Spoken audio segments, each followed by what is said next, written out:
കൊന്നിച്ചോ മിനസാൻ നാനോമിഷിന്റെ season 2ന്റെ episode 52ലേക്ക് എല്ലാവർക്കും സ്വാഗതം. Guys, ഇന്നത്തെ എപ്പിസോഡ് സത്യം പറഞ്ഞ ഒരു സ്പെഷ്യൽ എപ്പിസോഡാണ്. നാനോമിഷിന്റെ ഈ എപ്പിസോഡുകൾ കഴിഞ്ഞ 3 മാസമായി നമ്മൾ എക്സ്പ്ലെയിൻ ചെയ്യുന്നുണ്ട്. ഈ 3 മാസമായിട്ട് നിങ്ങൾ തന്ന സപ്പോർട്ട് എന്ന് പറയുന്നത് ഒട്ടും ചെറുതല്ല. നിങ്ങളുടെ സപ്പോർട്ട് ഉള്ളതുകൊണ്ട് മാത്രമാണ് നാനോമിഷൻ എന്ന സീരീസുമായിട്ട് നമ്മളുടെ ഇന്നത്തെ ദിവസം കോട്ടപ്പാകാനായിട്ട് പോകുന്നത്. അതായത് എപ്പിസോഡ് 52ന് ശേഷം നാനോമിഷിന്റെ മാനുമായിട്ട് നമ്മൾ ഒഫീഷ്യലി കോട്ടപ്പ് ആകുകയാണ്. ഇനി എല്ലാ വ്യാഴാഴ്ചകളിലും ഒരൊറ്റ ചാപ്റ്റർ വെച്ചായിരിക്കും നാനോമിഷിന്റെ മാൻഹോ റിലീസ് ചെയ്യുന്നത്. ആ ഒരൊറ്റ ചാപ്റ്റർ ആ ഒരു ദിവസം തന്നെ ഞാൻ എക്സ്പ്ലെയിൻ ചെയ്ത് നിങ്ങൾക്ക് വേണ്ടി ഷെയർ ചെയ്യുന്നതാണ്. അതായത് ഇനി എല്ലാ വ്യാഴാഴ്ചകളിൽ മാത്രമായിരിക്കും നാനോമിഷിന്റെ എപ്പിസോഡുകൾ റിലീസ് ചെയ്യാനായിട്ട് പോകുന്നത്. പിന്നെ നോട്ട് ചെയ്യേണ്ട മറ്റൊരു ഇമ്പോർട്ടൻ്റ് ആയിട്ടുള്ള കാര്യം എന്ന് പറയുന്നത്, ഒരൊറ്റ ചാപ്റ്റർ ഇറങ്ങത്തുള്ളൂ. അതുകൊണ്ട് എക്സ്പ്ലെയിൻ ചെയ്യുന്നിടത്ത് 4-5 മിനിറ്റ്, മേ ബി ചിലപ്പോൾ 3 മിനിറ്റ് മാത്രമേ കാണത്തുള്ളൂ ഓരോ എപ്പിസോഡ്സും. ആൻഡ് ഇനി നമ്മൾ ചെയ്യാൻ പോകുന്നത് നാനോമിഷിന്റെ പ്രീക്വലുള്ള മിസ്റ്റ് മൈറ്റ് മഹേ എന്ന് പറഞ്ഞ ഫസ്റ്റ് ഹെവിലി ഡീമന്റെ സീരീസ് ആണ്. ട്രസ്റ്റ് മീ ഗൈസ്, നമ്മുടെ ഇയോൺ ചുവൻ ബ്രൂട്ടൽ ആണെന്നുണ്ടെങ്കിൽ ഈ മിസ്റ്റ് മൈറ്റ് മഹേത്തിന്റെ അകത്തെ നായകനെ എങ്ങനെ പറയണമെന്ന് പോലും എനിക്ക് അറിഞ്ഞൂടാ. അത്രത്തോളം വയലൻസ് കൊണ്ട് നിറഞ്ഞിരിക്കുന്ന ഒരു പുള്ളിയാണ്. സോ സീരീസ് ഫുള്ളായിട്ട് കാണാൻ നിങ്ങൾ ശ്രമിക്കുക. അത് മാത്രമല്ല, ഇതുവരെ സപ്പോർട്ട് ചെയ്ത എല്ലാവർക്കും ഒരു ഹ്യൂജ് താങ്ക്സ് പറയുവാണ്. പിന്നെ എടുത്തു പറയേണ്ടത്, നമ്മുടെ ജോൽ ഗെയിമിംഗ് ബ്രോ ഇന്നലെ 40 റുപ്പീസ് സൂപ്പർ താങ്ക്സ് ചെയ്തിരുന്നു. നമ്മുടെ അലൻ സോജൻ ബ്രോ നമുക്ക് ഇന്നലെ 100 റുപ്പീസ് സൂപ്പർ താങ്ക്സ് ചെയ്തിരുന്നു. സോ രണ്ടുപേർക്കും എൻ്റെ ഹൃദയം നിറഞ്ഞ താങ്ക്സ് പറയുകയാണ്. നാനോമിഷൻ ഇതുവരെ സപ്പോർട്ട് ചെയ്ത എല്ലാവർക്കും ഒരു ഹ്യൂജ് താങ്ക്സ് പറഞ്ഞുകൊണ്ടാണ് നമ്മൾ ഇന്നത്തെ എപ്പിസോഡിലേക്ക് കടക്കാൻ പോകുന്നത്. അങ്ങനെ ഈ എപ്പിസോഡ് തുടങ്ങുന്നിടത്ത് ആ ക്യൂട്ടെ അവിടെ അങ്ങനെ നിൽക്കുകയായിരുന്നു. അവനാട്ടെ പതുക്കെ മരണത്തിന് കീഴടങ്ങുകയും ചെയ്തു. ആ ആ നാറി, നീ അങ്ങനെ മരിച്ച്, അത് നിന്റെ മുഖത്ത് ആ ഒരു ലുക്കോടെ എന്നെ ഈ ഒരു അവസ്ഥയിലാക്കിയെന്ന് പറഞ്ഞപ്പോ പെട്ടെന്ന് അവൻ ചോര ഛർദ്ദിച്ചു. എന്നിങ്ങനെ നാണം കെടുത്തിട്ട് എത്ര ധൈര്യമായിട്ടാണ് നീ? മൈൻഡ് ഫിസ്റ്റ് എന്ന് പറയുന്നത് സത്യം പറഞ്ഞാൽ സുപ്രീം സേബർ കോഡ് ഇവന്റെ നേരെ ചെയ്ത ആ ഒരു അറ്റാക്കുമായിട്ട് ചെറിയ സിമിലർ ആണ്. ആ ഒരു അറ്റാക്ക് മറ്റൊരാളുടെ ഫൈറ്റ് ചെയ്യാനുള്ള വില്ലിനെ തന്നെയാണ് ഡിസ്ട്രോ ചെയ്യുന്നത്. എന്നാൽ ഈ മൈൻഡ് ഫിസ്റ്റിന്റെ ഒരു ടെറിഫൈങ് ആയുള്ള ഫാക്ടർ എന്ന് പറയുന്നത്, അത് ഒരാളുടെ ബോഡീനെ ഉള്ളിൽ നിന്ന് കൊല്ലാനായിട്ട് തുടങ്ങും. പിന്നെ കാണിക്കുന്നത് സുപ്രീം സൈബർ കോഡ് നന്നായിട്ട് ചോരയൊക്കെ ഛർദ്ദിക്കുന്നതാണ്. വലിയ ഡീമൻ കോഡോ അല്ലാതെ ഒരാളുടെ ഭാഗത്തുനിന്ന് ഈ ഒരു അൾട്ടിമേറ്റ് ഉള്ള ടെക്നിക്ക് കിട്ടി ഇന്ന് ഈ ഒരു അവസ്ഥയിലേക്ക്, ഇത് ശരിക്കും നാണക്കേടാണ്. പക്ഷേ എനിക്ക് മറ്റേ ചോയ്സ് ഇല്ല. ഈ ഒരു മൈൻഡ് ഫിസ്റ്റിന്റെ എനർജിനെ എത്രയും പെട്ടെന്ന് ഞാൻ എക്സ്പെൽ ചെയ്യണമെന്ന് പറഞ്ഞ് അവൻ കോൺസെൻട്രേറ്റ് ചെയ്യാനായിട്ട് തുടങ്ങിയപ്പോഴാണ് പെട്ടെന്ന് ആ കിവി അവൻ്റെ ഹൃദയത്തിൽ കയറി പിടിക്കുന്നത് പോലെ അവന് തോന്നിയത്. കാര്യം അവനെ അത്ര എളുപ്പത്തിൽ വിടാൻ ആ കിയുടെ ആ ഒരു മൈൻഡ് ഫെസ്റ്റ് സമ്മതിക്കുന്നില്ലായിരുന്നു. കണ്ടിട്ട് എനിക്ക് കുറച്ചുകൂടെ എനർജി ഗ്യാദർ ചെയ്താൽ മാത്രമേ ഇത് എക്സ്പെൽ ചെയ്യാൻ പറ്റത്തുള്ളൂ. അടുത്ത സെക്കൻഡ് ആ ഒരു വിൻ വൈറ്റ് ടൈഗറിന്റെ കോർ അവൻ കയ്യിലേക്ക് എടുത്തു. ഈ ഒരു കോറിന്റെ സ്പിരിച്വൽ ക്യൂയും കൂടെ കിട്ടിക്കഴിഞ്ഞാ, പക്ഷേ പെട്ടെന്നാണ് അവൻ ഞെട്ടിത്തെറിച്ചു പോയത്. അല്ല, ഇതിൻ്റെ ഉള്ളിൽ ഒന്നും തന്നെ ഇല്ലല്ലോ. ഇനിയെങ്ങാനും അങ്ങനെ വരാൻ ഒരു മാർഗമില്ല. അവൻ ആ ഫൈറ്റ് ചെയ്യാൻ നിർത്തും ഇതെല്ലാം തന്നെ അബ്സോർവ് ചെയ്യുവാണോ? അല്ല, ഞാനവനെ ചെക്ക് ചെയ്താണല്ലോ, പക്ഷേ ഇതെന്താണ്? എന്തായാലും ഒന്നുകൂടെ ചെക്ക് ചെയ്തേക്കാം. അവൻ ഡീമൻ കോഡല്ലേ? ഇതേ സമയത്ത് ഇയോൺ ഒന്ന് അനങ്ങാൻ പോലും പറ്റാതെ അവിടെ നിരത്ത് കിടക്കുകയായിരുന്നു. പക്ഷേ അവൻ മറ്റൊരു കാര്യം ചെയ്യുന്നുണ്ടായിരുന്നു. പ്രോഗ്രസ് 98%. ഞാനോ എത്ര പെട്ടെന്ന് അവൻ എൻ്റെ അടുത്ത് എത്താറായി, എത്ര പെട്ടെന്ന് തന്നെ. പിന്നെ കാണിക്കുന്നത് കുറച്ച് മുമ്പത്തെ കാര്യമാണ്. ബ്ലേഡ് മാസ്റ്ററായിട്ട് ഫൈറ്റ് തുടങ്ങുന്നതിന് മുമ്പ് നമ്മുടെ ഇയോൺ പറയും ചെയ്യും, ഞാനോ നിനക്കിന്റെ സ്പിരിച്വൽ ക്യൂയെ ഈ സ്യൂട്ടിലേക്ക് അബ്സോർവ് ചെയ്യാനായിട്ട് സാധിക്കുമോ? ആ ഒരു ഡ്രാഗൺ സാളിന്റെ ക്യൂയെ അബ്സോർവ് ചെയ്തതുപോലെ അത് പോസിബിൾ ആണ്. ഗാറ്റ്ലൈനി എന്ന് പറയുന്നത് എനർജിയും ഷോക്കും അബ്സോർവ് ചെയ്യാനായിട്ട് സാധിക്കും. എനിക്കറിഞ്ഞൂടാ ഇനി ഇവിടെ എന്തായിരിക്കും സംഭവിക്കാൻ പോകുന്നതെന്ന്. അതുകൊണ്ട് ഒരു മുൻകരുതലിന് വേണ്ടിയാണ്. നീ എന്തായാലും അബ്സോർഷൻ സ്റ്റാർട്ട് ചെയ്തോളൂ. ഓക്കെ, എങ്കിൽ ഇപ്പൊ തന്നെ തുടങ്ങിക്കോ. എസൻസ് കോറിന്റെ എനർജി നാനോ സ്യൂട്ടിലേക്ക് പ്രീ ഓർഡേഴ്സ് പ്രകാരം അബ്സോർവ് ചെയ്യുന്നു. അങ്ങനെ ആ ഒരു അബ്സോർപ്ഷനാണ് തുടങ്ങിയത്. ഇപ്പോൾ അതിൻ്റെ കറണ്ട് പ്രോഗ്രസ് 100% ആയിട്ടുണ്ട്. നമ്മുടെ സുപ്രീം സൈബർ കോഡ് ഒന്നും ഞെട്ടി. കാര്യം വലിയൊരു വെളിച്ചം വന്നിട്ട് ഈ ഒരു നേരെ ബാക്കിലേക്ക് ചാടി. Converting essence core to users energy. ഈ സമയത്ത് നമ്മുടെ ഇയോന് കുറച്ചധികം എനർജി ബാക്കിയുണ്ടായിരുന്നു. അതിന്റെ കറണ്ട് പ്രോഗ്രസ് ഇപ്പൊ 3% മാത്രമേ ആയിട്ടുള്ളൂ. അല്ല, നിന്റെ നാനോ സ്യൂട്ടിൽ നിന്നാണ് എനിക്കെന്താണ് ആ സ്പിരിച്വൽ ക്യൂയെ സെൻസ് ചെയ്യാനായിട്ട് സാധിക്കുന്നത്. ആ ഒരു സ്പിരിച്വൽ ക്യൂ ആ സ്യൂട്ടാണ് അബ്സർവ് ചെയ്തത്. പക്ഷേ എങ്ങനെ എത്ര വർഷം കഴിഞ്ഞാലും ആ ഒരു ഫ്രോസ്റ്റ് മെറ്റലിന് ഒരിക്കലും അത് അബ്സർവ് ചെയ്യാൻ പറ്റത്തില്ല. അപ്പോൾ ഇത് വന്നിട്ടുള്ളത് എനിക്കറിയാവുന്ന ഫ്യൂച്ചറിൽ നിന്നല്ല, അതിന് ശേഷം വന്നതാണ്. ഇങ്ങനെ വിട്ടാൽ പറ്റത്തില്ല.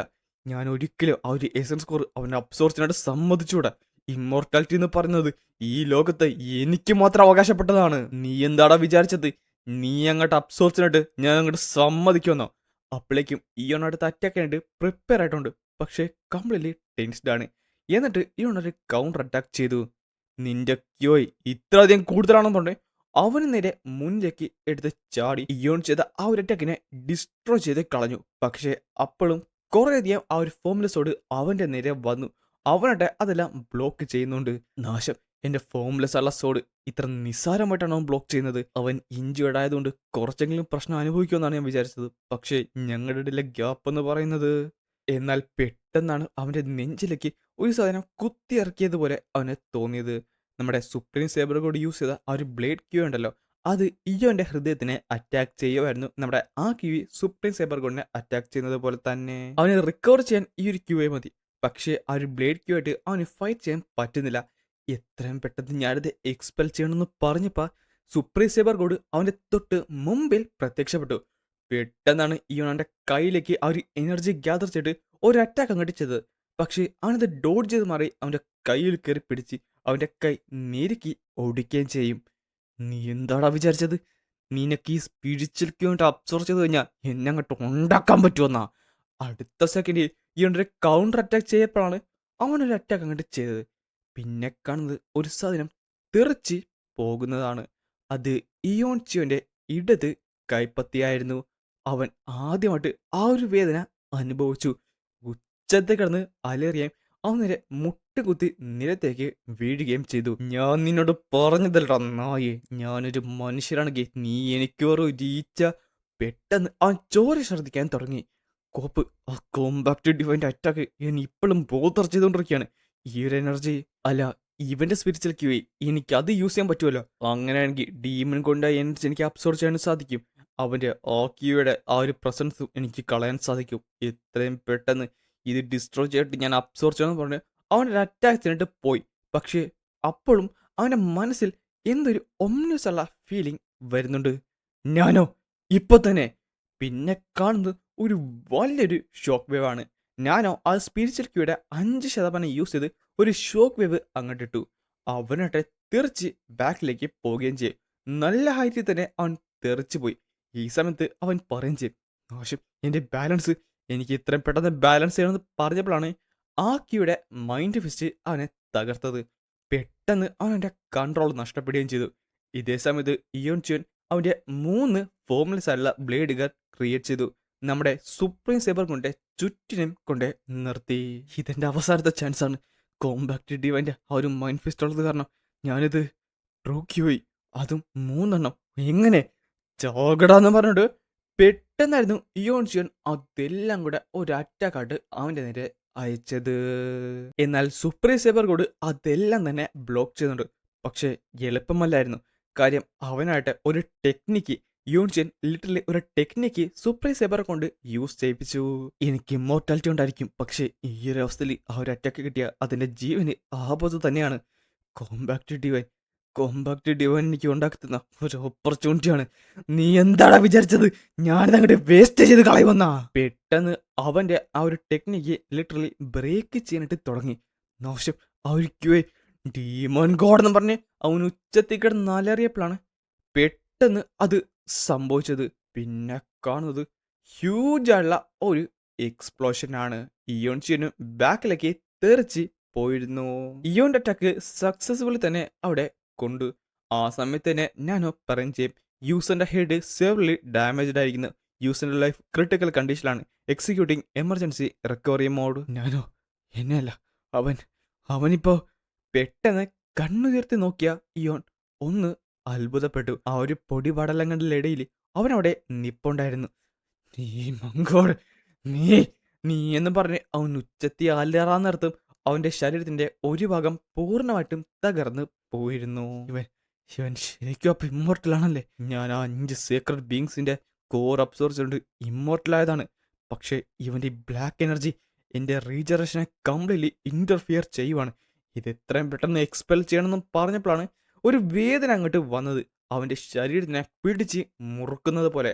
കോമ്പാക്ട് ഡിവൈൻ്റെ മൈൻഡ് ഫെസ്റ്റ് അവനെ വെറുതെ വിടുന്നില്ലായിരുന്നു. ഈ സമയത്ത് ഇയോൺ തന്റെ കൈകളൊന്ന് മുകളിലേക്ക് ഉയർത്തി. ആ സമയത്ത് ഞാൻ പറയും ചെയ്യും, ഇനി എനർജി യൂസ് ചെയ്യുന്നത് അത് കംപ്ലീറ്റ്ലി ഡേഞ്ചറസ് ആണ്. എന്നെപ്പറ്റി ആലോചിക്കണ്ട, ജസ്റ്റ് എന്നെ ഹെൽപ്പ് ചെയ്താൽ മാത്രം മതി. എൻ്റെ എൻ്റെ ട്രൂ ക്യൂയെ എങ്ങനെയെങ്കിലും ഗ്യാദർ, ഇതിന് എനിക്ക് പറ്റത്തില്ല.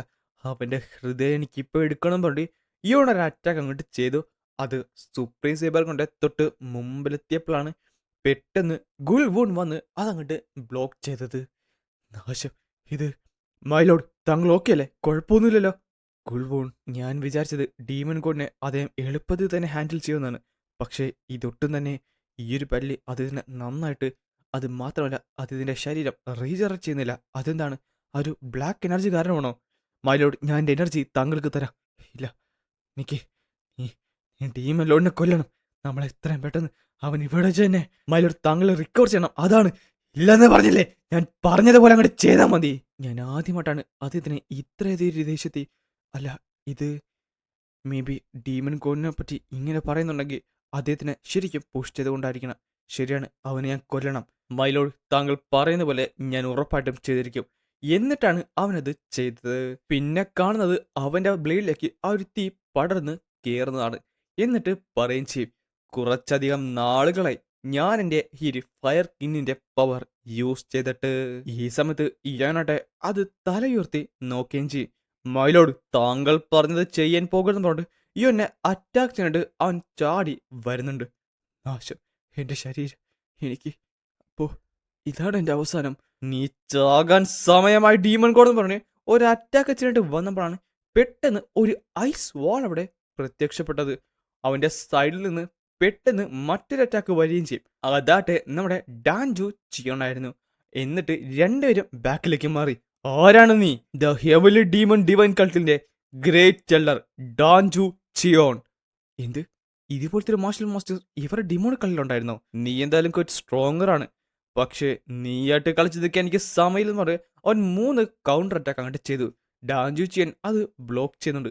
പക്ഷേ അതിന്റെ സ്റ്റീം സത്യം പറഞ്ഞാൽ അവനും കുറച്ച് കൂടുതലായിരുന്നു. പെട്ടെന്നായിരുന്നു അവൻ്റെ തൊട്ട് മുമ്പിൽ പ്രത്യക്ഷപ്പെട്ടത്. എന്നാൽ ഒരു കൗണ്ടർ അറ്റാക്ക് ചെയ്യുന്നുണ്ടെങ്കിലും അത് നേരെ ഡോഡ്ജ് ചെയ്ത് മാറിയിട്ട് അവൻ നേരെ ഇയുവിന്റെ നേരെയാണ് പോയത്. എന്നാൽ പെട്ടെന്നായിരുന്നു ഇയുവിന്റെ മുമ്പിൽ ഒരാൾ പ്രത്യക്ഷപ്പെട്ടത്.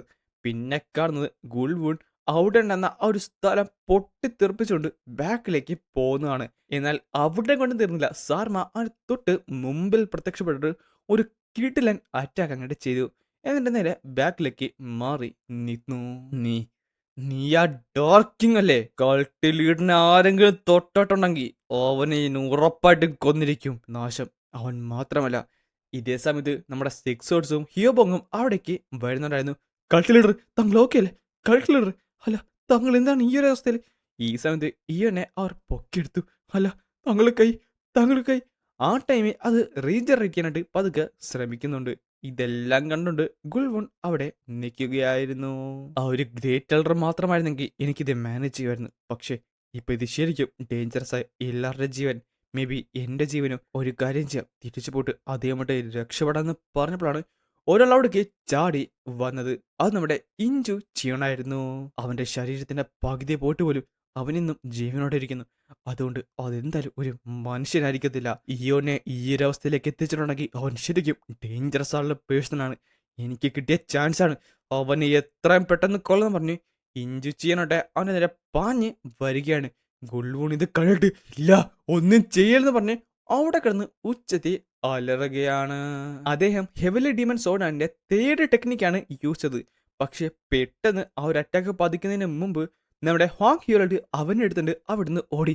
ഹോങ് ഹ്യോൽ പക്ഷെ വിടല്ലേ, അവന്റെ പുറകെ പോന്ന് പറഞ്ഞിട്ട് നമ്മുടെ ചാക്ക് സമയം വാങ്സുലു അവന്റെ പുറകെ പോകും. പെട്ടെന്നാണ് ഒരു ഫയർ വാള് അവിടെ പ്രത്യക്ഷപ്പെട്ടത്. അല്ല, ഈ ഒരു ഫയർ എന്തായാലും കറക്റ്റ് ടൈമിലാണ് നീ വന്നത്, അല്ലെങ്കിൽ ലോന്റെ ജീവൻ.